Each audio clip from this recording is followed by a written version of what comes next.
कुछ क्वेश्चन बेटा हमने हेसिस साइकिल के किए थे, तो आज भी हेसिस साइकिल का एक क्वेश्चन करने के बाद फिर हम बेटा आ जाएंगे Q is equal to MC delta T वाले क्वेश्चंस पर। उसमें एक एक्सो की एग्जांपल कर लेंगे, एक एंडो की, और उसके बाद आखिर में एनर्जी प्रोफाइल डायग्राम एक्सो और एंडो की। अच्छा, ये क्वेश्चन है बेटा यहाँ पर, calculate the delta H not of formation of C2H6। लेकिन बेटा जब तक डेफिनेशंस नहीं आएंगी ना, तो आपको ये क्वेश्चन कम से कम नहीं कर सकेंगे। अब उसने कहा है कि आप ये बताएं कि जब C2H6 की फॉर्मेशन होती है तो कितनी एनर्जी चेंज आती है। पहला जो बेटा यहाँ पर काम है वो ये कि आपको फॉर्मेशन की डेफिनेशन आनी चाहिए।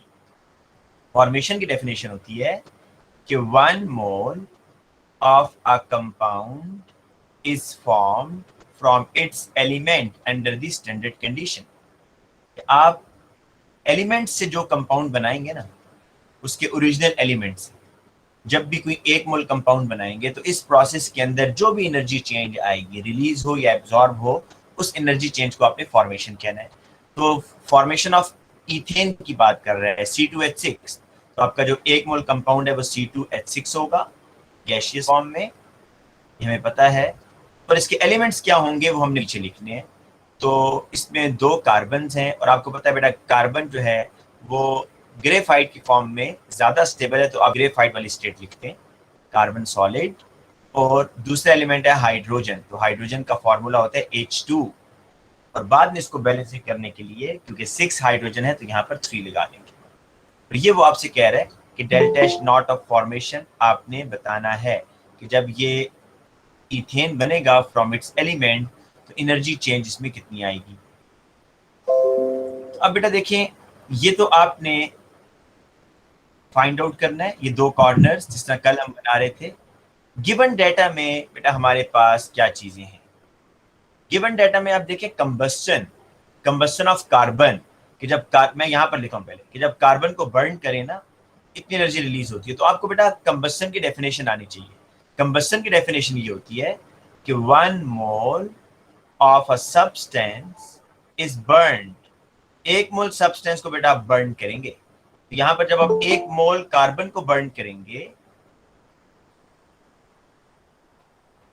तो यहां जब आप 1 मोल कार्बन को बर्न करेंगे in the presence of excess of oxygen, तो आपके पास क्या बनेगा, कार्बन डाइऑक्साइड बनेगा। ये ठीक है, 1 मोल कार्बन को बर्न किया in the presence of excess of oxygen, तो कार्बन डाइऑक्साइड बना। इसी तरीके से बेटा, और कितनी एनर्जी रिलीज हो रही है, -393.5।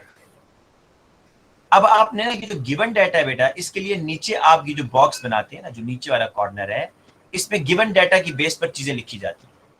देखिए कार्बन वाली इक्वेशन को ना, ये जो इक्वेशन बेटा मैंने लिखी है आपके सामने, जो कंबस्टन की इक्वेशन है कार्बन की, इस इक्वेशन को आपने यहां फिट करना है इस ट्राइंगल के अंदर।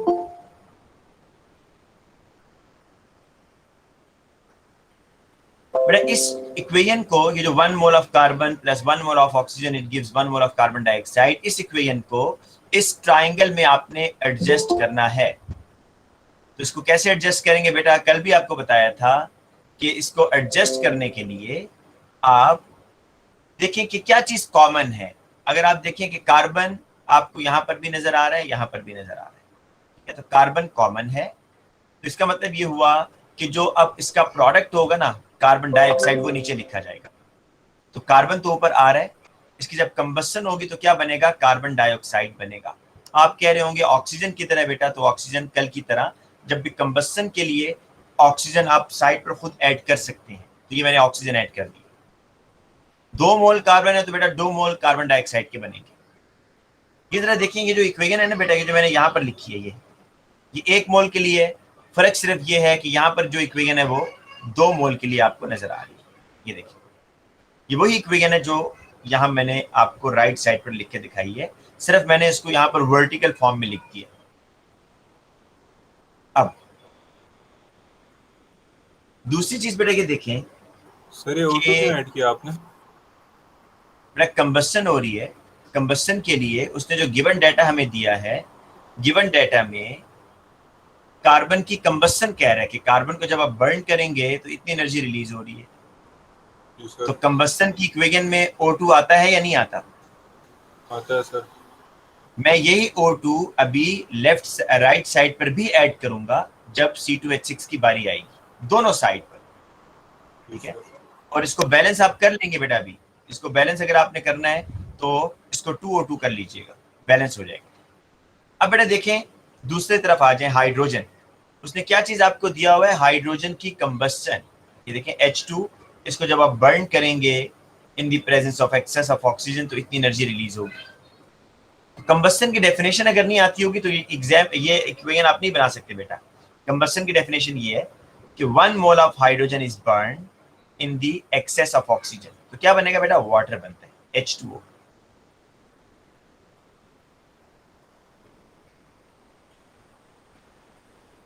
जी जी। अब बेटा ये देखें, ये जब 1 मोल हाइड्रोजन आपने बर्न किया ना तो कितनी एनर्जी रिलीज हुई? 285.8। इस इक्वेशन को भी मैंने इस ट्राइंगल में एडजस्ट करना है। आप सिर्फ ये देखा करें,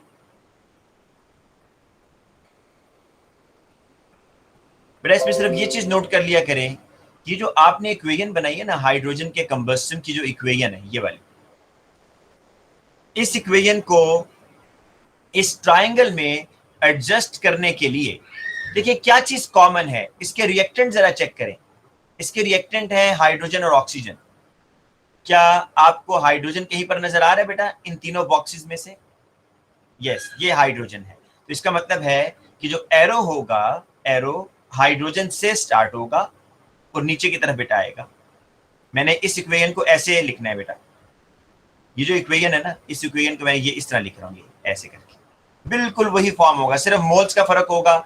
और ऑक्सीजन अगर आपको नजर नहीं आ रहा है यहाँ पर तो बेटा यही ऑक्सीजन आप इसको यूज कर सकते हैं। ये जो ऑक्सीजन है ये इस हाइड्रोजन के साथ रिएक्शन करके क्या बनाएंगे? वाटर बनाएंगे। बैलेंसिंग आपने अगर ऑक्सीजन की करनी है तो बेटा हाइड्रोजन के लिए देखें, 1 मोल हाइड्रोजन के लिए ना हाफ मोल ऑक्सीजन चाहिए था। तो 3 मोल हाइड्रोजन के लिए कितना चाहिए होगा? 3/2 mole of oxygen is required. तो ये ऑक्सीजन आप लिख दें, ना भी लिखे ना बेटा, ऑक्सीजन का लिखना लाजमी नहीं है, ठीक है। ऑक्सीजन आप ना भी लिखें कोई फर्क नहीं पड़ता, लेकिन आपको बेटा ये आना चाहिए समझ कि हाइड्रोजन की जो इक्वेशन है इसको मैंने यहां पर एडजस्ट कैसे किया। ये देखें, ये इक्वेशन जो थी ना, ये बिल्कुल वही चीज है, सिर्फ मोल्स का फर्क है बेटा। तो ये आपको सीखना है। अब नेक्स्ट देखिए, नेक्स्ट क्या चीज गिवन है जी हमारे पास? नेक्स्ट जो है हमारे पास उसने दिया हुआ है आपको इथेन की कंबस्टन। ये देखिए C2H6, जब इथेन को आप बर्न करेंगे कितनी एनर्जी रिलीज होगी? 1559.7। तो इसकी बेटा जरा इक्वेशन बनाए कंबस्टन की। C2H6 plus O2, it gives 2CO2 plus 3H2O, और इसको बैलेंस कर लें 2 2 4 5 6 7 7/2O2। अब इस इक्वेशन को ही बेटा आपने एडजस्ट करना है इस ट्राइंगल में। तो आपको नजर आ रहा है C2H6 ये है, ठीक है। ऑक्सीजन बेटा यहां पर खुद ऐड कर दें अपनी इससे, और एरो नीचे की तरफ आएगा क्योंकि C2H6 की जब कंबस्टन होगी तो ये प्रोडक्ट बेटा आपके पास बनेगी। अगर आप ये कह रहे होंगे ना सर ये तो ऑक्सीजन बैलेंस ही नहीं है, 7/2 आपने राइट साइड पर लगाए हैं, 3/2 आपने, बेटा ये 3/2 सिर्फ हाइड्रोजन के लिए यूज किए। जब मैं कार्बन के लिए यूज करूंगा अलहदा लिखूंगा तो कार्बन के लिए अलहदा कितने हो जाएंगे? 2O2, ठीक है। तो ये कैंसिल आउट हो जाते हैं, इसलिए इनको लिखना लाजमी नहीं होता ऑक्सीजन को। तो याद रखिएगा जब भी कंबस्टन आपके पास गिवन डाटा में हो तो ऑक्सीजन को लिखना लाजमी नहीं है, क्योंकि वो दोनों साइड पर कैंसिल आउट हो जाता है।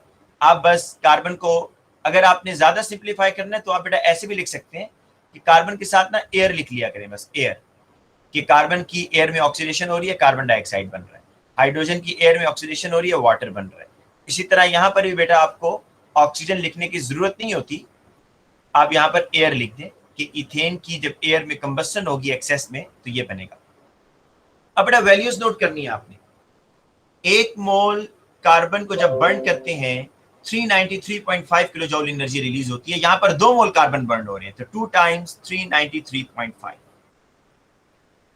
इसी तरीके से बेटा देखें, यहां जो डाटा उसने आपको दिया है ये 1 मोल हाइड्रोजन के लिए दिया है। जब 1 मोल हाइड्रोजन को बर्न करेंगे 285.8 किलो जूल एनर्जी रिलीज होगी, यहाँ 3 है तो 3 टाइम्स -285.8, ये इससे मल्टीप्लाई होगा। और बेटा 1 मोल मीथेन जब बर्न होगा तो इतनी एनर्जी रिलीज होगी 1559.7। ये देखिए बेटा, ये आपकी हेसिस साइकिल बन गई है।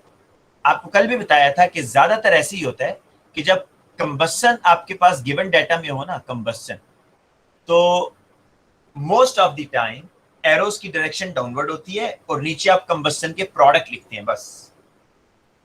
अब आपने क्या करना होता है बेटा, ये साइकिल ड्रॉ करने के बाद आपने इस साइकिल में, इस ट्राइंगल में ये देखना है कि स्टार्टिंग पॉइंट कौन सा है।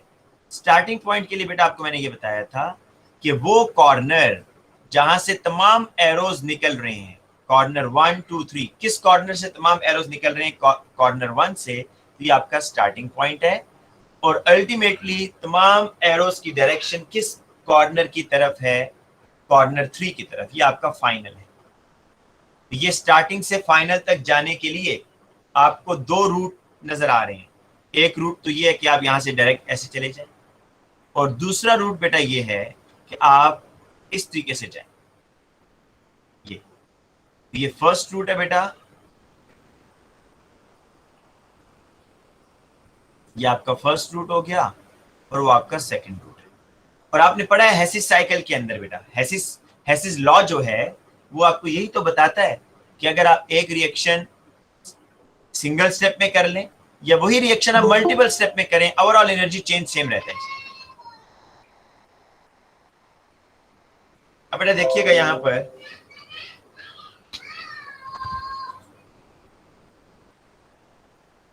यहां पर जो फर्स्ट रूट है ना बेटा, according to Hess's law, first route में जो एनर्जी चेंज आएगा वो सेकंड रूट के एनर्जी चेंज के इक्वल होगा। तो फर्स्ट रूट में एनर्जी चेंज कौन कौन से आ रहे हैं, ये 2 आ रहे हैं बेटा बस, 2 इंटू -393.5 और ये बेटा 3 इंटू -285.8। सेकेंड रूट में कौन से एनर्जी चेंज आ रहे हैं, देखें, फॉर्मेशन आ रहा है और बेटा ये आ रहा है, ये सेकेंड रूट के रास्ते में आ रहे हैं ना, तो ये 2 एनर्जी चेंज सेकेंड रूट में है। इसको आप लिख दें डेल्टा एच ऑफ फॉर्मेशन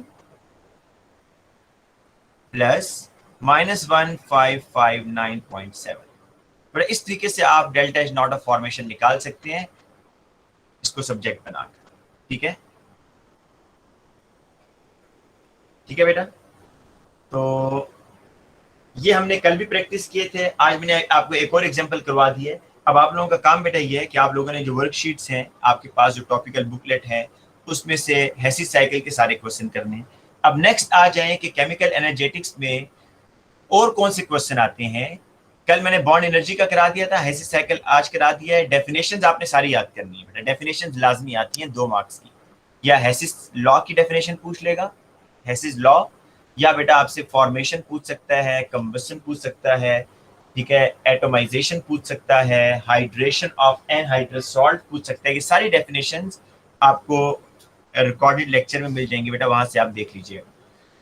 अब मैं आता हूं बेटा नेक्स्ट टाइप के क्वेश्चन पर, जो कि आपके प्रैक्टिकल में भी काफी यूज होता है। Q is equal to MC delta T।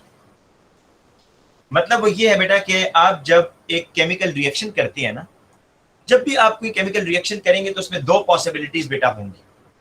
या तो वो केमिकल्स हीट एनर्जी को रिलीज करेंगे, या वो केमिकल्स हीट एनर्जी को एब्जॉर्ब करेंगे। तो बेटा इसको समझने से पहले आप 2-3 टर्म समझ लें कि सिस्टम क्या होता है, सराउंडिंग क्या होता है। सिस्टम एंड सराउंडिंग, देखिए मैं एक रिएक्शन करता हूं ना, HCl प्लस NaOH। आप सबको पता है कि HCl is a gas at room temperature. तो हम लेबोरेटरी में जो HCl को यूज करते हैं वो वाटर में डिसॉल्व करते हैं, ठीक है, एक्वस। असल में HCl गैस है लेकिन इसको वाटर में डिसॉल्व किया जाता है।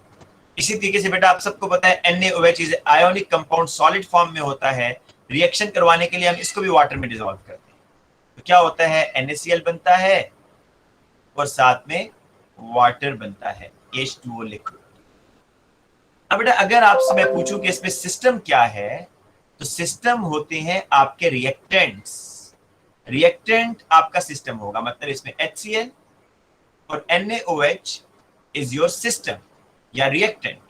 और सराउंडिंग क्या है बेटा? सराउंडिंग जो है ना, सिस्टम के अलावा बाकी सारी चीजें सराउंडिंग है। फॉर एग्जाम्पल, आपने ये पॉलीस्टाइरीन कप के अंदर ये एक्सपेरिमेंट किया, तो कप इज सराउंडिंग, इसको बाउंड्री भी कहते हैं लेकिन असल में ये सराउंडिंग ही है। कप भी सराउंडिंग है बेटा।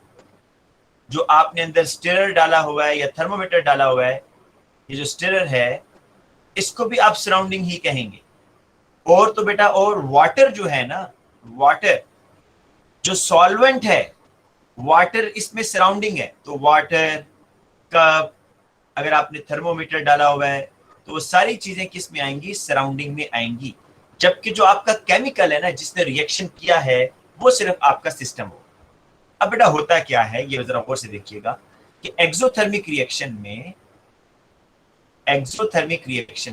जिस तरह के बेटा ऊपर वाला रिएक्शन जो मैंने लिखा है ना, दिस इज एक्सोथर्मिक रिएक्शन।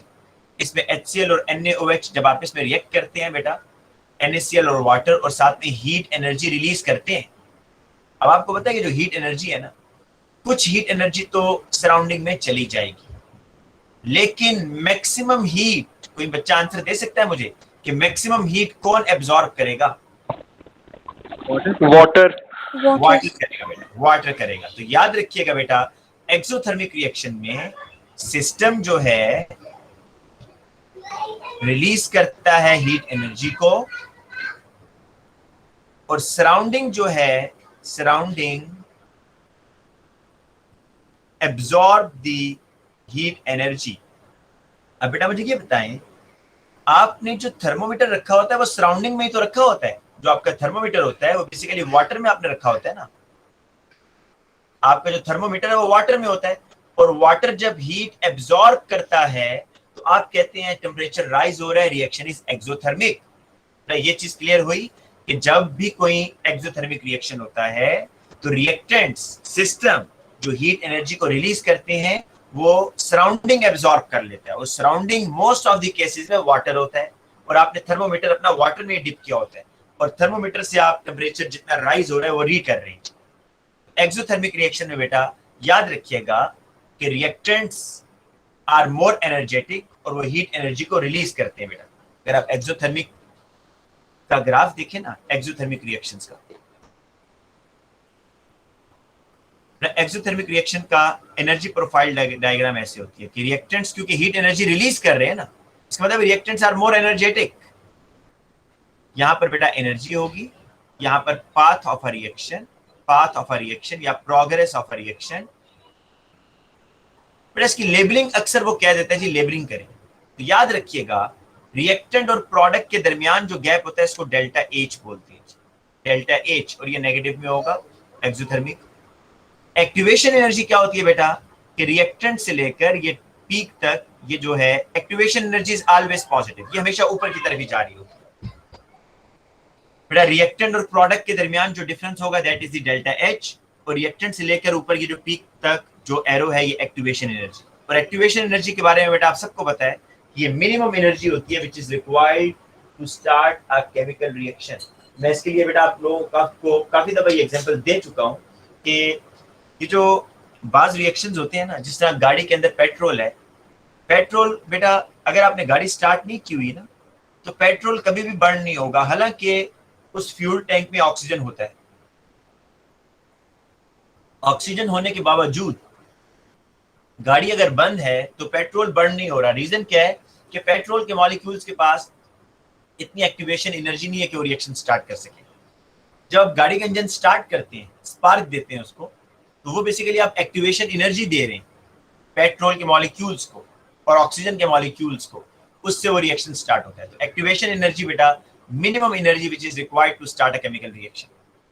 अच्छा, अब एक और चीज भी सुन लें बेटा, बाज दफा ना आपका रिएक्शन रिवर्सिबल होता है, ठीक है? ये इस तरह है, रिएक्टेंट आपके जा रहे हैं प्रोडक्ट में। अब जरा देखिएगा,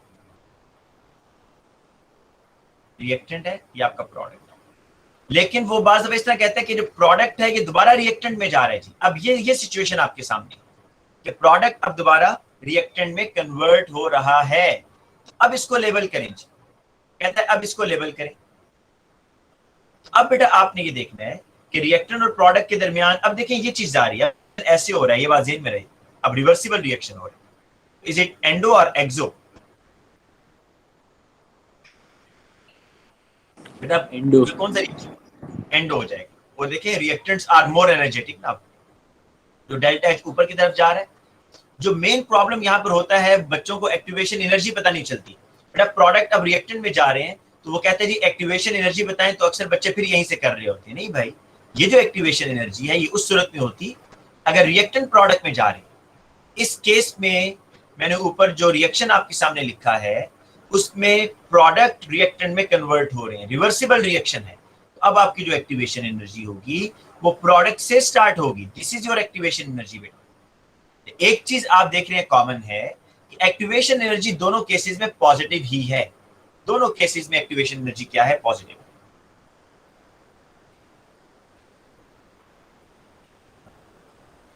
अच्छा, अब बेटा हम एक क्वेश्चन पहले कर लेते हैं एक्सोथर्मिक का ही, फिर उसके बाद एंडोथर्मिक के ग्राफ भी देख लेते हैं। लेकिन पहले एक एक्सोथर्मिक का रिएक्शन हम देखते हैं।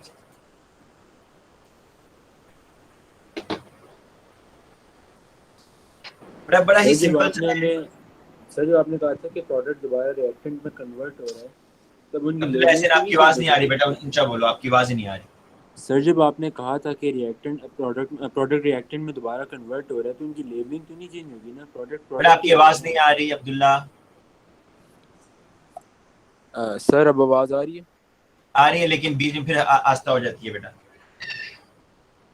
सर आपने कहा था जब कि प्रोडक्ट जब रिएक्टेंट में कन्वर्ट होता है तो उनकी लेबलिंग तो सेम रहती है ना?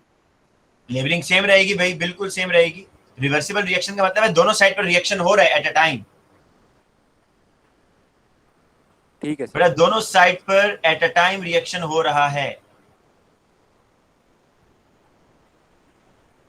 अब बेटा ये जरा देखिएगा, ये जरा देखिएगा जी, यहां पर क्वेश्चन, ये आपके पास रिएक्शन मिक्सचर है।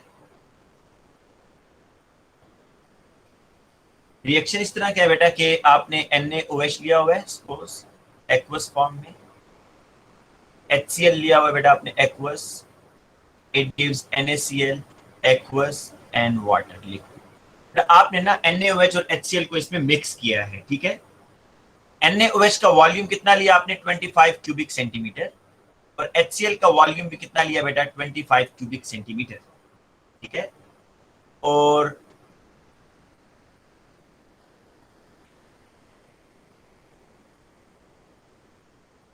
बेटा जो इनिशियल टेम्परेचर था, इनिशियल टेम्परेचर वो था 18 डिग्री सेल्सियस, और जो फाइनल टेम्परेचर गया है बेटा, final temperature is 24 degree Celsius, ठीक है। आपने ये बताना है कि कितनी हीट एनर्जी बेटा एब्जॉर्ब हुई या इवॉल्व हुई। पहले तो आप ये देखें इस क्वेश्चन में आपने हीट इवॉल्व और एब्जॉर्ब बताना है कि हीट इवॉल्व या एब्जॉर्ब कितनी हुई। तो आपके ख्याल में हीट इस रिएक्शन में इवॉल्व हुई है या एब्जॉर्ब हुई है? रिलीज हुई है ना बेटा हीट? जी सर, रिलीज हुई है, टेम्परेचर ऊपर जा रहा है।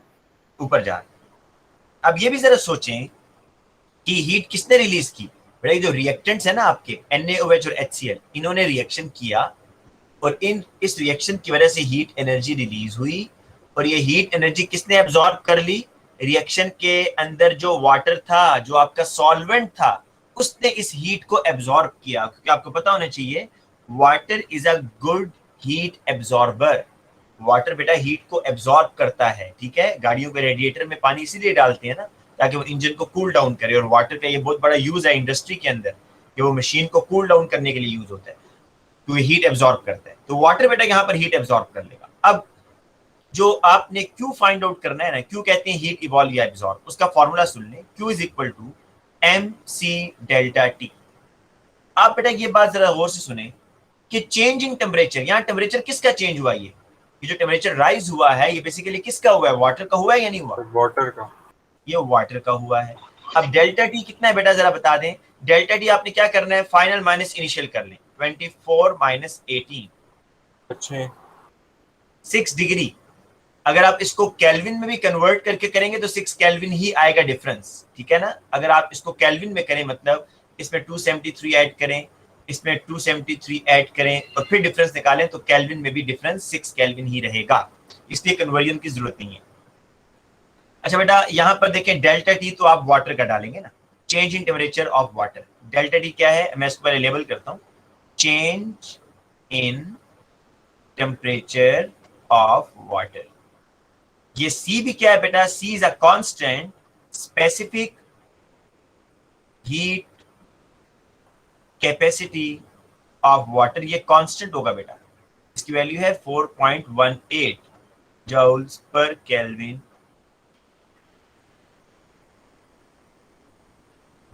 पर ग्राम। बेटा इसका मतलब सब समझते हैं या नहीं समझते, स्पेसिफिक हीट कैपेसिटी का, कि 1 ग्राम वाटर उसका 1 केल्विन या 1 डिग्री टेम्परेचर राइज करने के लिए कितनी एनर्जी देनी पड़ेगी, 4.18 जूल्स। और एम बेटा क्या होगा, क्योंकि देखिए इस फॉर्मूला में एक खास बात आपको ये नजर आ रही है कि सारी चीजें वाटर से रिलेटेड है, तो M is the mass of water. अक्सर बच्चे यहाँ पर जो कंफ्यूज होते हैं, जो क्वेश्चन नहीं कर पाते, उनको मास ऑफ वाटर नहीं मिल रहा होता। बेटा याद रखिएगा, वाटर के केस में 1 क्यूबिक सेंटीमीटर या 1 ml of water is equal to 1 gram. 1 cubic centimetre या 1 ml ऑफ वाटर किसके इक्वल होता है, 1 ग्राम के इक्वल होता है। यहां पर जो आपने वाटर लिया हुआ है, कितना लिया हुआ है बेटा, कितना वाटर लिया हुआ है,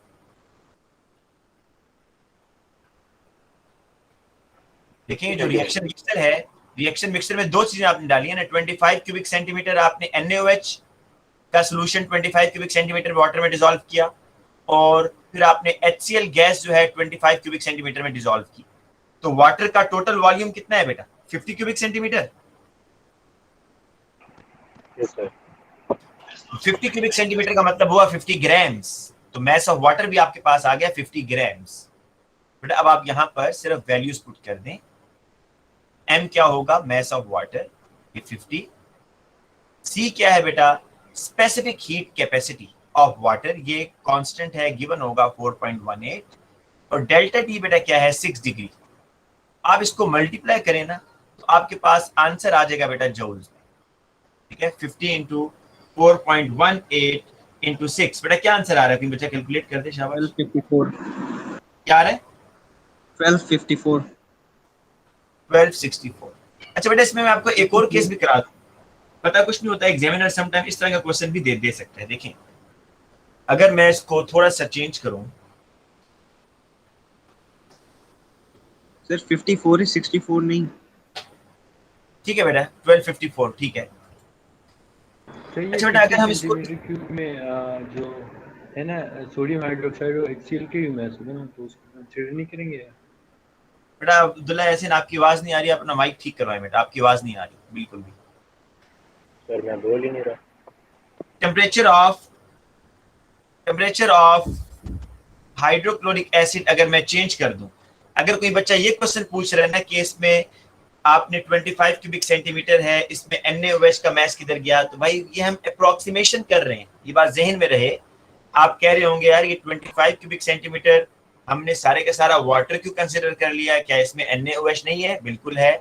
आप कह रहे होंगे 25 क्यूबिक सेंटीमीटर जो HCl है, तो आपने वो सारे का सारा वाटर क्यों एज्यूम कर लिया, क्या उसमें HCl नहीं है, बिल्कुल है। हमने अप्रोक्सीमेट कर लिया और उस HCl को और NaOH को इग्नोर किया है बेटा, ठीक है।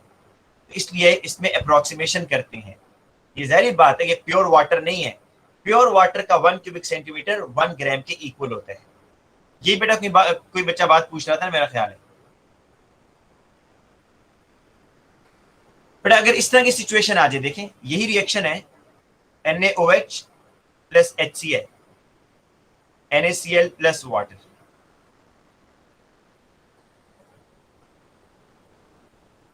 बेटा मैंने आज तक देखा नहीं है इस तरह का क्वेश्चन, लेकिन अगर वो दे दे कि आपको ना दोनों जो सॉल्यूशंस हैं उनका इनिशियल टेम्परेचर डिफरेंट हो, जिस तरह HCl है उसका इनिशियल टेम्परेचर है 17.9 डिग्री सेल्सियस,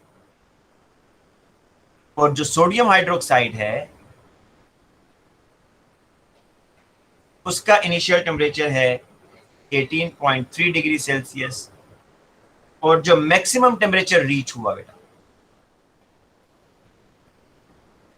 वो है जी 24.8। तो बच्चा बता सकता है, देखिए ये इस तरह मैं कह रहा हूं कि आपको ना इनिशियली दो सॉल्यूशंस दिए गए ना, कौन कौन से, एक NaOH का और एक HCl का। अभी मिक्स नहीं किया, मिक्स करने से पहले आपने जब थर्मोमीटर इसमें डाला है NaOH में, वैसे तो उमूमन आपको इस तरह का क्वेश्चन नहीं देता बेटा, आपको ऐसा क्वेश्चन देता है जिसमें इनिशियल टेम्परेचर दोनों का सेम होता है। लेकिन आपको पता है सम टाइम अगर आप बिल्कुल फ्रेश सोल्यूशन बनाए ना और वेट ना करें, फौरन एक्सपेरिमेंट स्टार्ट कर दें, तो दोनों के टेम्परेचर में फर्क होता है। अगर आप इसको थोड़े टाइम के लिए लैब में रख दें फिर तो ये दोनों एक ही टेम्परेचर पर आ जाएंगे। लेकिन जैसे ही लैब अटेंडेंट ने ये सोल्यूशन बनाया, जैसे ही लैब अटेंडेंट ने ये सोल्यूशन बनाया, उस टाइम इन दोनों सॉल्यूशंस के टेम्परेचर में डिफरेंस आ सकता है, क्योंकि एक ज्यादा एक्सोथर्मिक हो सकता है, एक कम।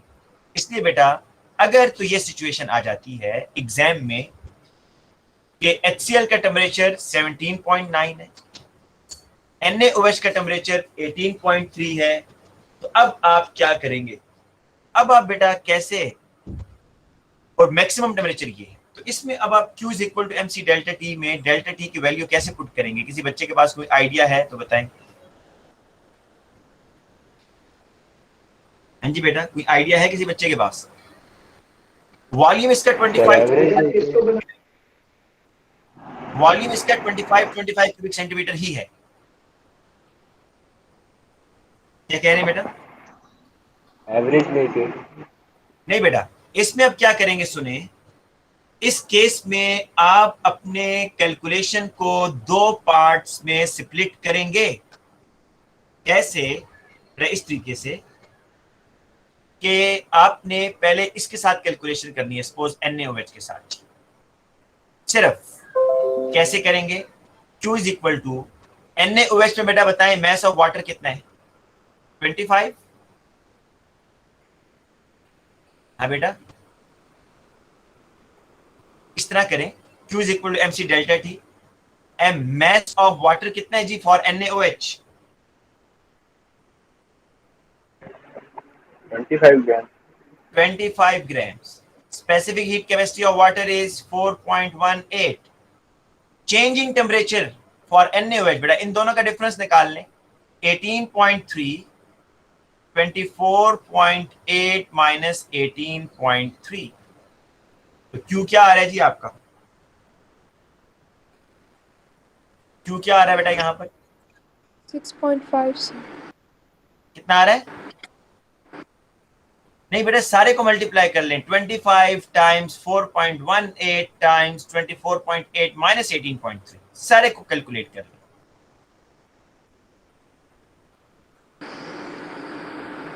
679.25 sir. 679.25। sir. अब बेटा ये करें, यही काम HCl के करें और बाद में ऐड कर दें। Q = MC delta T। Q = hydrochloric acid के लिए देखें सॉल्यूशन के अंदर वाटर का वॉल्यूम कितना है? 25। इसका मतलब है 25 ग्राम्स, जितना वॉल्यूम होगा उसी को ग्राम्स में बना देंगे। Specific heat capacity is 4। जी बेटा सर ये 24.8 इन दोनों को मिक्स करने के बाद होगा? हाँ जी बेटा, मैक्सिमम टेम्परेचर जो रीच हुआ है ना, अच्छा सर, आप इन दोनों को मिक्स करने के बाद वॉल्यूम को भी हमें डबल करना पड़ेगा? बेटा ये सुन तो लो, यही तो मैं कर रहा हूँ कि NaOH की अलग कैलकुलेशन कर रहा हूँ, HCl की अलग कर रहा हूँ, क्योंकि इनिशियल टेम्परेचर दोनों का डिफरेंट था। वॉल्यूम क्यों हम डबल करेंगे ये मुझे बताओ।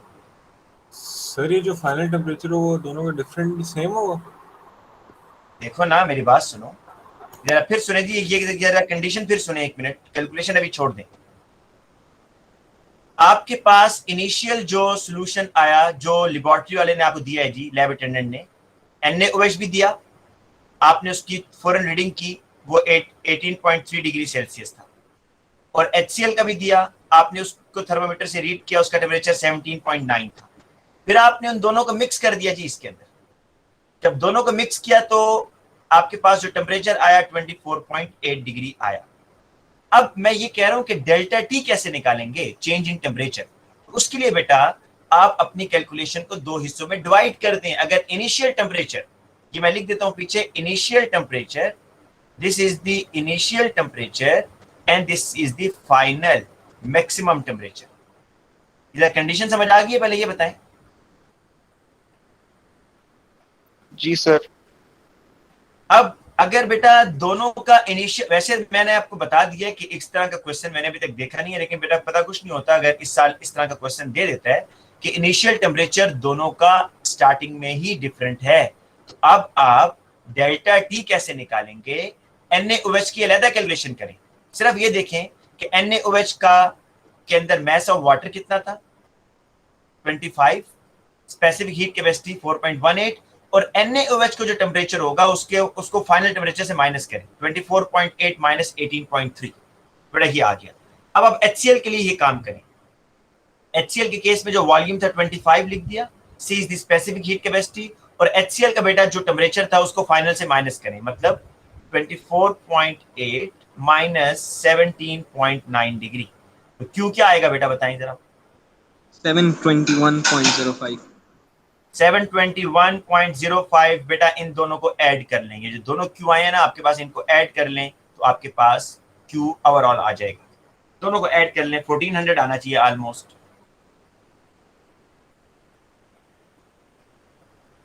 हाँ बेटा 1400 के आसपास आ रहा है या नहीं? 1400.3. जी बेटा, तो 1400 आपके पास आ गया। अच्छा अब बेटा इससे आगे चलते हैं, एक स्टेप आगे चलते हैं, वो ये कि ये जो आपने 1400 जूल्स निकाला है इसको किलो जूल्स पर मोल में कैसे लेके जाते हैं, तो उसको बेटा आप सॉल्व करते हैं। उसके लिए मैं आपको एक और बेटा कंडीशन देता हूँ। ये सबने नोट कर लिया भाई? सबने? जी सर। बेटा ये मुझे पता नहीं क्यों लग रहा है कि ये बड़ा इंपॉर्टेंट है इस दफा के, इस टाइप का कोई क्वेश्चन ना आ जाए जिसमें दोनों स्टार्टिंग जो सॉल्यूशंस हैं उनका इनिशियल टेम्परेचर डिफरेंट हो। तो ये अच्छे तरीके से देख लीजिएगा, अगर इनिशियल टेम्परेचर आपके दोनों स्टार्टिंग सॉल्यूशन का डिफरेंट होगा तो आप अपनी कैलकुलेशन को दो हिस्सों में तोड़ेंगे। NaOH के लिए अलग कैलकुलेशन करें, तो उसमें फिर मैसेज जो वाटर का सॉल्यूशन है वो ऐड नहीं होगा। NaOH का जो वॉल्यूम है उसको अलग, और HCl की अलग कैलकुलेशन करें, और फिर जो आखिर में क्यू आएगा उसको ऐड कर दें। अच्छा एक और क्वेश्चन पर आते हैं जी। अब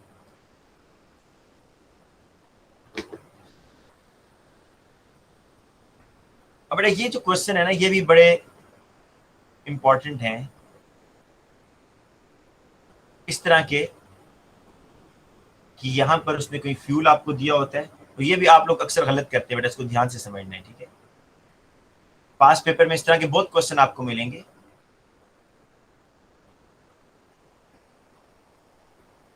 ये बेटा थर्मोमीटर है ऊपर, ये है थर्मोमीटर। ये है बेटा आपके पास फ्लेमेबल लिक्विड, फ्लेमेबल लिक्विड, और ये बेटा आपके पास वाटर है, ये आपके पास कैलोरीमीटर है। इस सारे को आप बेटा कैलोरीमीटर कहते हैं, जो कंटेनर है जिससे हीट एनर्जी आप फाइंड आउट कर रहे हैं। अब यहां पर जो डाटा है मैं लिख देता हूं। वॉल्यूम ऑफ वाटर कितना है? Volume of water is 250 cubic centimetre. बेटा जो ओरिजिनल टेम्परेचर था ना, मतलब इनिशियल टेम्परेचर वाटर का, हीट करने से पहले का टेम्परेचर, वो है बेटा 19.5 डिग्री सेल्सियस, और जो फाइनल टेम्परेचर है वाटर का, फाइनल टेम्परेचर ऑफ वाटर, मतलब आपने जब बेटा इसको हीट किया फ्लेमेबल लिक्विड से, और जो थर्मोमीटर ने हाईएस्ट टेम्परेचर रिकॉर्ड किया उसकी बात हो रही है। तो जो फाइनल टेम्परेचर था वो गया 23.7 डिग्री सेल्सियस। अच्छा यहां देखिए आप, और भी चीजें बता रहे हैं बेटा। Original mass of burner plus ethanol, यह है बेटा 41.36 ग्राम्स, और final mass of burner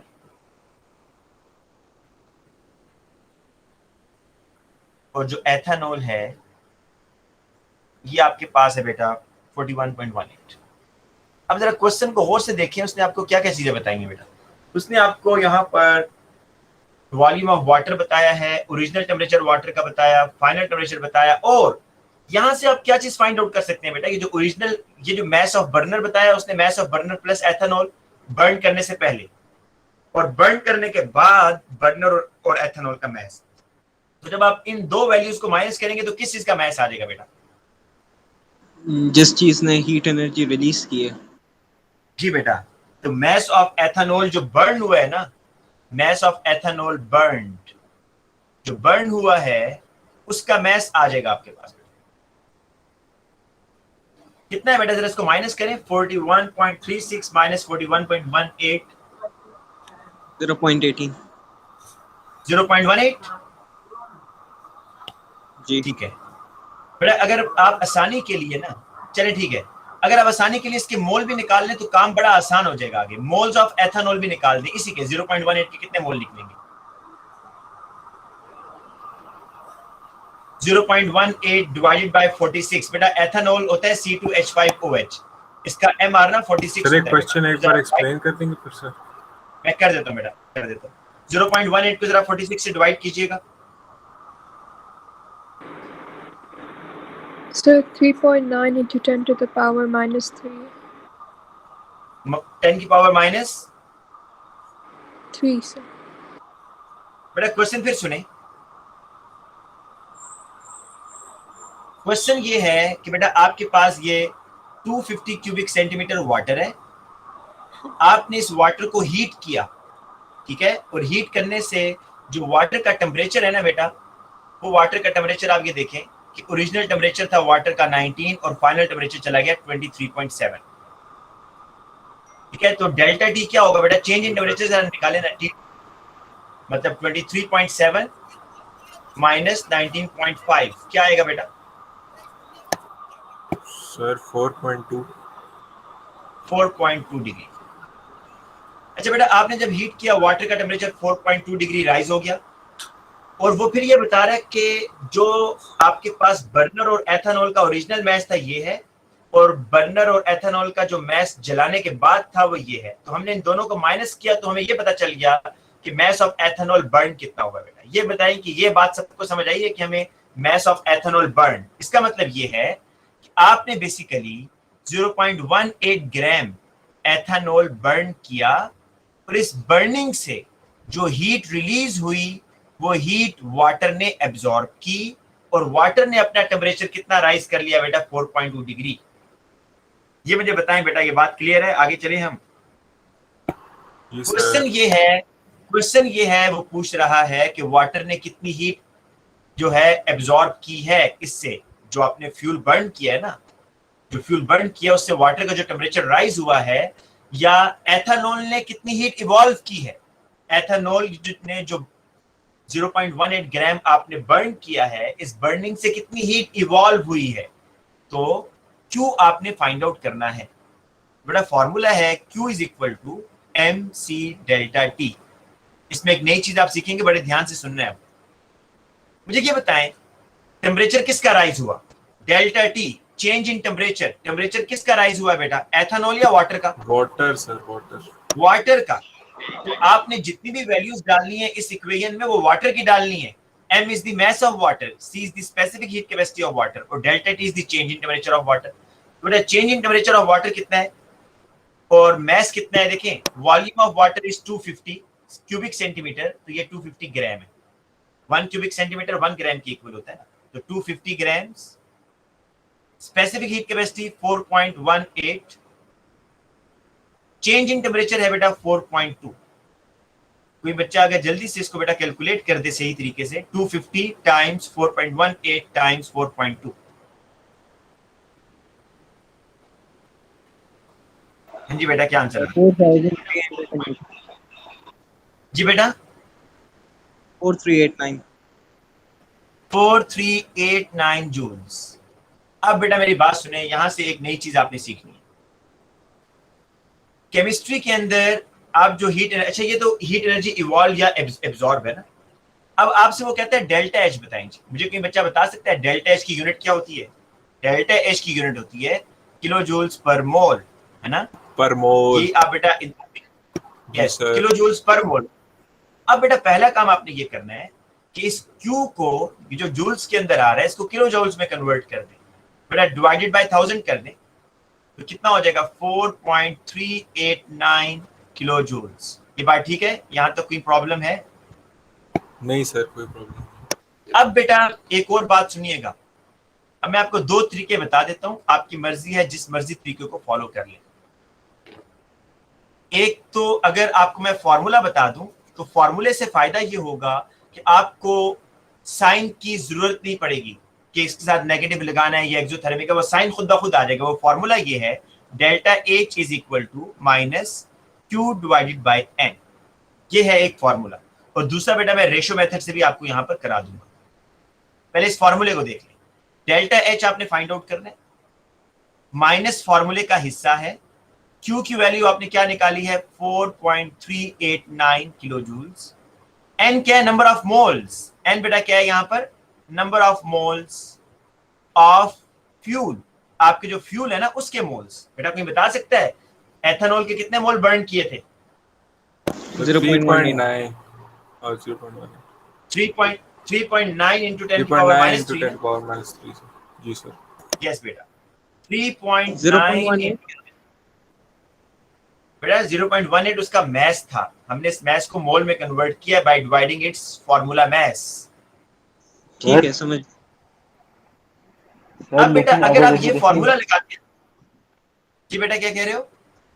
sir जैसे देखिए अगर क्यूब को फाइंड करना पार्ट 1 होता और ये किलो जूल पर मोल में कन्वर्ट करना पार्ट 2 होता तो सर फिर हमें पार्ट 1 में साइन तो फिर भी लगाना बेटा आवाज नहीं आ रही यार, आपकी आवाज क्यों नहीं आ रही? मुझे आवाज नहीं आ रही बिल्कुल। आप कौन हो? आपका नाम क्या है बेटा? सर आ रही है। मुझे नहीं आ रही बेटा इधर। फिर पूछो जरा, फिर पूछो। सर मैं ये कह रहा हूँ जैसे अगर ये 2 पार्ट क्वेश्चन है तो पार्ट 1 में क्यू को फाइंड करने का क्या है और पार्ट 2 में किलो जूल पर तो फिर तो हमें साइन बेटा लगाना नहीं, जरूरी मुझे है ना आपकी बेटा आवाज नहीं आ रही, मुझे आवाज नहीं आ रही बेटा। अब्दुल्ला ऐसी आवाज नहीं आ रही, आपका माइक का कोई मसला है। अब बेटा देखें यहां पर ये अगर आप फॉर्मूला यूज कर लेते हैं ना तो आपको इसकी फिक्र करने की जरूरत नहीं है कि मैंने अभी नेगेटिव लगाना है क्योंकि रिएक्शन एक्सोथर्मिक है। ये जो फॉर्मूला है ये खुद ब खुद आपके साइन को एडजस्ट करेगा। अभी मैं एंडो की भी एग्जांपल करा देता हूं।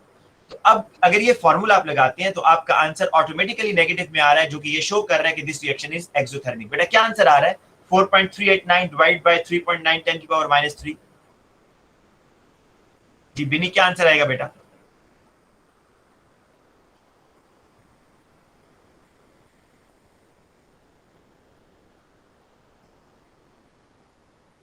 जी बेटा क्या आंसर आएगा, कोई बताएगा आंसर?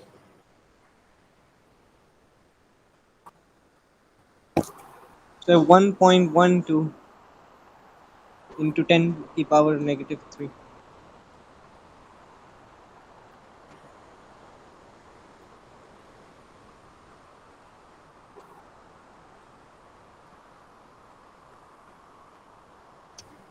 एक मिनट आप लोग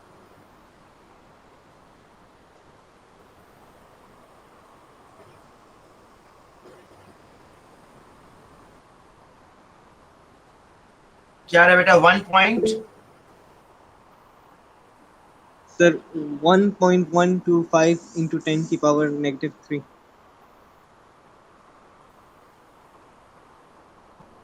इतना स्मॉल आंसर आ रहा है?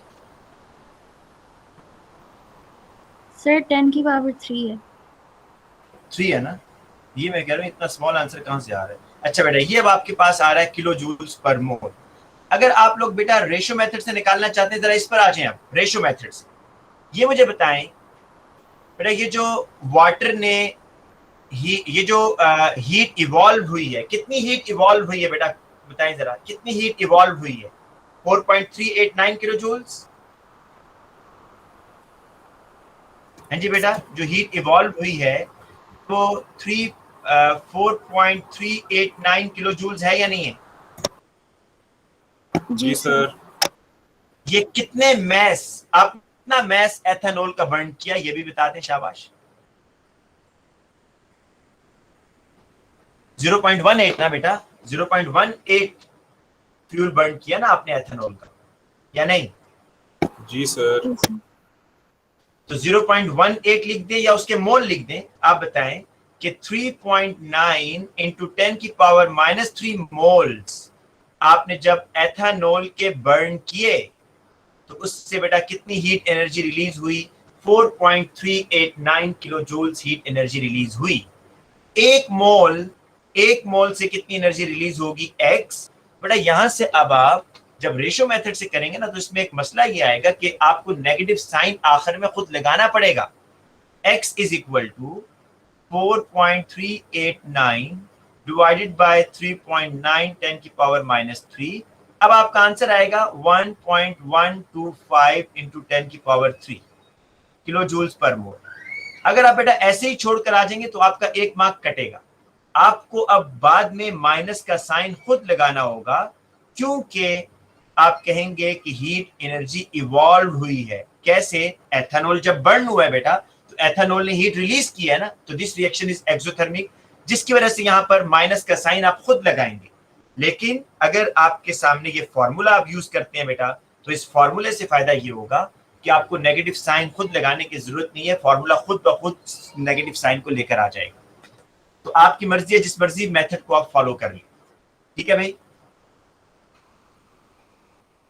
अब एक और क्वेश्चन बेटा हम एंडोथर्मिक का कर लें, एंडोथर्मिक का, जिससे आपको पता चल जाए कि एंडोथर्मिक में आपने क्या करना। सर कल करते हैं बेटा लास्ट है, बस लास्ट है एंडोथर्मिक का। चले ठीक है, एंडोथर्मिक का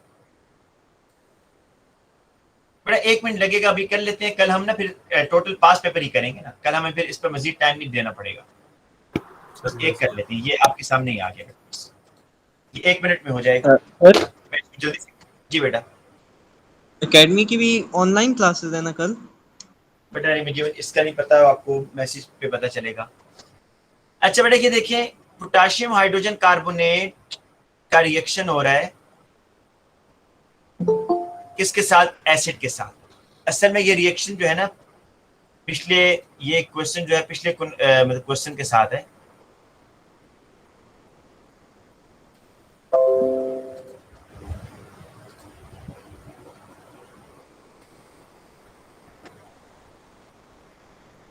बेटा ये यहां से आप देख लीजिएगा कि HCl इतना लिया हुआ है जी उसने, ये HCl की वो है, HCl एक्सेस में लिया हुआ है, कंसंट्रेशन है 2.00 मोल पर क्यूबिक डेसीमीटर और वॉल्यूम है इसका 30। ये याद रखिएगा, यही HCl आगे यूज हो रहा है, 2 मोल और 30 क्यूबिक सेंटीमीटर। मैं ऊपर लिख भी देता हूं ताकि आप लोगों को याद रहे। HCl है, इसका 30 क्यूबिक सेंटीमीटर यूज हो रहा है और इसकी कंसंट्रेशन है बेटा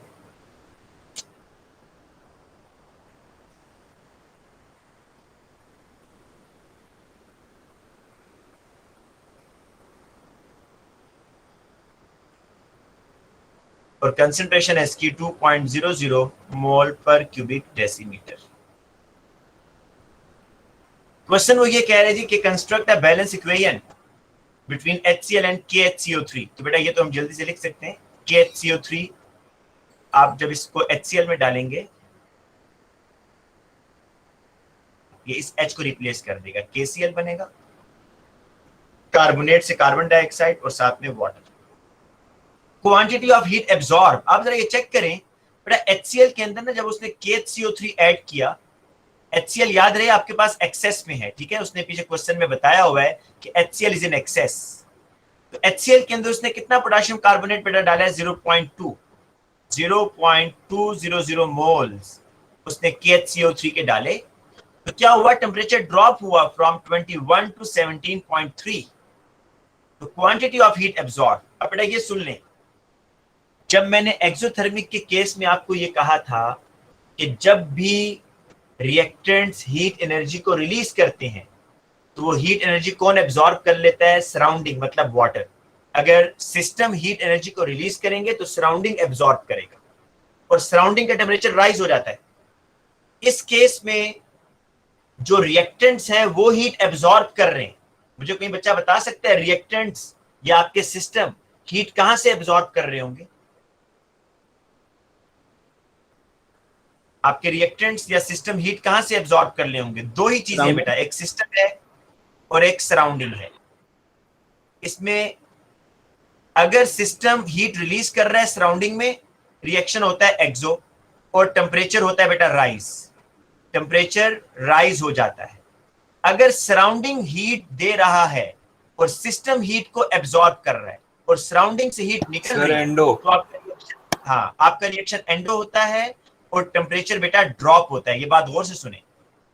जिस तरह आपको मैंने काफी दफा बेटा ये बात बताई है कि जो जी सर। अमोनियम क्लोराइड है ना, अमोनियम क्लोराइड बेटा, आप जब वाटर के अंदर, वाटर का इनिशियल टेम्परेचर है सपोज आपने थर्मोमीटर से नोट किया 25 डिग्री, जो ही आप वाटर में अमोनियम क्लोराइड बेटा डालते हैं ना, एक सॉल्ट है ये, तो अमोनियम क्लोराइड के अंदर जो बॉन्ड है, ionic bond between the ammonium and chloride, इस बॉन्ड ने टूटना है। तो इस बॉन्ड को तोड़ने के लिए अमोनियम क्लोराइड हीट वाटर से लेता है। अमोनियम आयन में चला जाएगा और क्लोराइड आयन में जाएगा, लेकिन हीट एनर्जी कहां से लेगा? From water. तो वाटर का टेम्परेचर ड्रॉप हो जाता है फ्रॉम 25 से सपोज 20 डिग्री। तो अगर टेम्परेचर वाटर का ड्रॉप हो रहा है या सराउंडिंग का टेम्परेचर ड्रॉप हो रहा है, तो समझ जाएं your reaction is endothermic, endothermic reaction.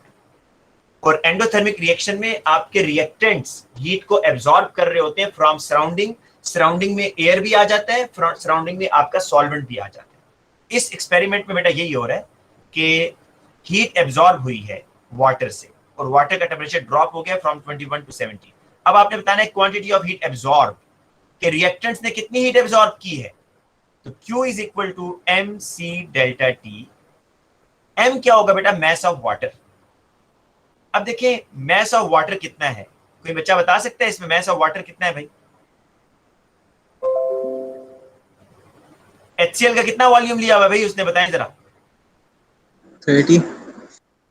30 और KHCO3 ऊपर से सॉलिड डाल रहा है, KHCO3 बेटा सॉलिड फॉर्म में ऊपर से डाल रहा है, तो टोटल मैस ऑफ वाटर कितना हुआ?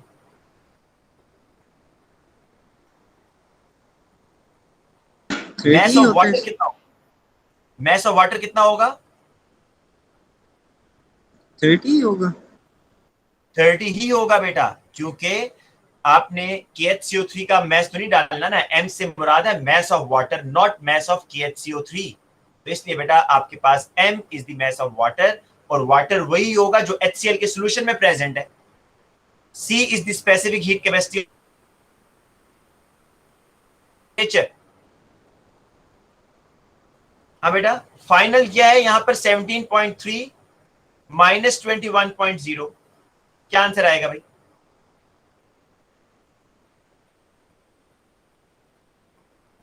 बेटा जरा माइनस करें ना।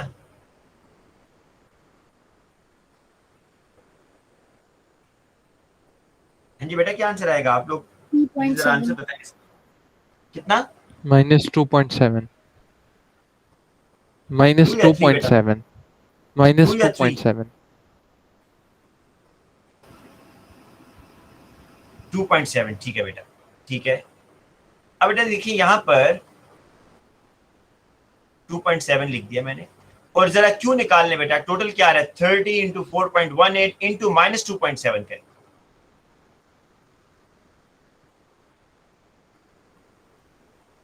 हाँ जी बेटा,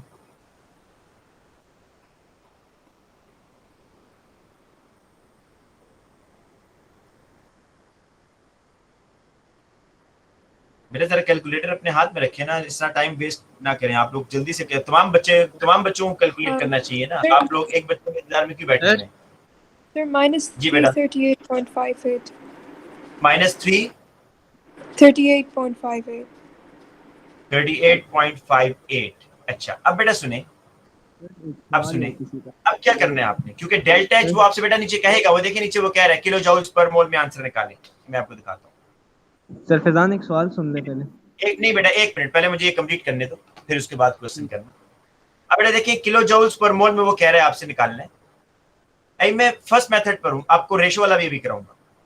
अब किलो जूल्स पर मोल का मतलब है डेल्टा एच वो आपसे फाइंड आउट करवाना चाह रहे हैं, तो delta H is equal to -Q divided by N। अच्छा इसको कोशिश करें कि इसको किलो जूल्स में भी बेटा ले जाए। जब sir. किलो जूल्स में लेके जाएंगे, जब किलो जूल्स में लेके जाएंगे तो 0.33858 किलो जूल्स। ये आपके पास बेटा आ रहा है Q, अब मैंने डेल्टा एच निकालना है, तो डेल्टा एच का फॉर्मूला है माइनस क्यू ओवर एन, बेटा माइनस ऐसे ही लगेगा, और ये वाला जो बेटा माइनस है ना, जो ये भी आपने अब लगाना है क्योंकि ये ऊपर क्यू के साथ आ रहा है, माइनस 0.33858 नंबर ऑफ मोल्स, बेटा number of moles potassium hydrogen carbonate के गिवन है, क्योंकि HCl के क्यों यूज नहीं करेंगे, HCl एक्सेस में है बेटा। आप मोल लिमिट, बेटा एक मिनट उसके बाद क्वेश्चन कर गलत हो लीजिए गई है बेटा। एक कहाँ से गलत है बेटा, जल्दी से बताएं आप। सर माइनस 3.7 आ रहा है, 2.7 नहीं है। मैं उस टाइम बेटा यही तो आप लोगों से कह रहा था, आप लोग जी चलें अब जल्दी से इसको आगे करें बेटा। कैलकुलेशन कम से कम ध्यान से किया करें, इतना हमारे टाइम कीमती होता है, आप इसमें कैलकुलेशन ही गलत करते हैं। जल्दी करें बेटा, आप क्या आंसर आ रहा है इसको करें। 30 into 4.18 into minus 3.7 sir minus 463.98 minus 463.98 98। ये बेटा जूल्स में आ रहा है, अभी इसको किलो जूल्स में लेके जाएं तो माइनस 0.46398 किलो जूल्स, ठीक है। अब बेटा नेक्स्ट स्टेप में क्या होगा, नेक्स्ट स्टेप में आप minus Q over N, minus तो फॉर्मूले का है, क्यू की वैल्यू आपके पास अब ऊपर ही नेगेटिव में आ रही है 0.46398, नंबर ऑफ मोल्स आपने KHCO3 के लेने हैं जो कि लिमिटिंग रिएक्टेंट है 0.2। तो आप देखिए आपका आंसर ऑटोमेटिकली पॉजिटिव में आएगा क्योंकि रिएक्शन इज एंडोथर्मिक। क्या आंसर आ रहा है बेटा, आप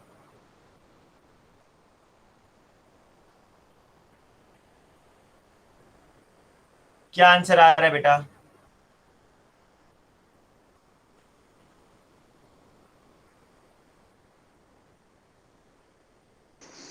2.3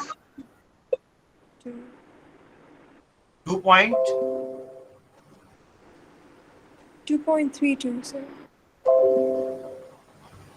2.32 किलो जूल्स पर मोल। मैंने ये सही कैलकुलेशन की है? जी सर। नहीं बेटा, कहां से सही की है? 23.2 इज द आंसर।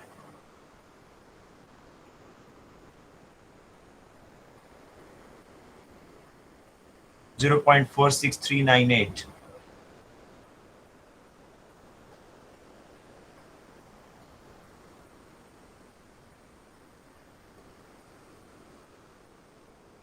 कैलकुलेशन में कहां पे 0.02 है जी सर ये 0.02 है बेटा, ठीक है। अब ठीक है, अब बेटा देखिए मैं आपको एक चीज यहाँ पर जो समझाना चाह रहा हूँ, अब आपके पास 23.2 आ जाएगा, ठीक, अब सही आंसर आ रहा है। अब यहाँ पर ना आप अगर मार्किंग स्कीम में देखेंगे ना, आप कहेंगे कि ये क्या है जी, मार्किंग स्कीम में तो क्यू का आंसर नेगेटिव में उसने नहीं दिया, ये जरा चेक करें। ये बेटा देखिएगा, क्या मार्किंग स्कीम में जो चेंज इन टेम्परेचर है वो माइनस में उसने दिया हुआ है? नहीं सर। नहीं दिया हुआ। तो अब इसमें आपने बेटा एक बात ज़हन में रखनी है, आप एक रूल बना लें, कोई एक मेथड फॉलो करें, ठीक है। दो मेथड्स को मिक्स करेंगे ना तो गलती के मैक्सिमम गुंजाइश है। अगर आप ये याद कर लें कौन सा मेथड, कि डेल्टा टी क्या मैंने करना है, फाइनल माइनस इनिशियल करना है। डेल्टा टी क्या होगा, final temperature minus initial temperature. तो अगर आप ये रूल याद रखेंगे, फाइनल माइनस इनिशियल, तो इस केस में आपका टेम्परेचर माइनस में आएगा या नहीं आएगा? तो 17.3 is the final temperature, initial temperature 21 है, तो माइनस में आएगा ना बेटा आपका टेम्परेचर। जी सर। और उसके बाद जब आप उस माइनस वाली क्यू की वैल्यू को डेल्टा एच के फॉर्मूला में पुट करेंगे तो आंसर आपका ऑटोमेटिकली पॉजिटिव में आ गया। लेकिन मार्किंग स्कीम वाला आप बेटा इस क्वेश्चन को कैसे कर रहा है, अगर वो तरीका फॉलो करना चाहते हैं वो कर लें। उसका तरीका ये है कि वो जो डेल्टा टी निकालता है ना, वो हमेशा बड़ी वैल्यू से छोटी वैल्यू को माइनस करता है और फिर आखिर में साइन खुद लगाता है बेटा, वो ये फॉर्मूला भी यूज नहीं कर रहा था। इसलिए अब आप एक मेथड याद रखें, delta T is equal to bigger value minus smaller value, जो कि मैं इसको रिकमेंड नहीं करता, आप वो ना करें, आप ये वाला कर लें। Final temperature minus initial temperature. ये बात ज्यादा लॉजिकल है, ठीक है। तो आप अगर इस तरीके से भी करेंगे तो आखिर में आंसर आपका बेटा सही आएगा।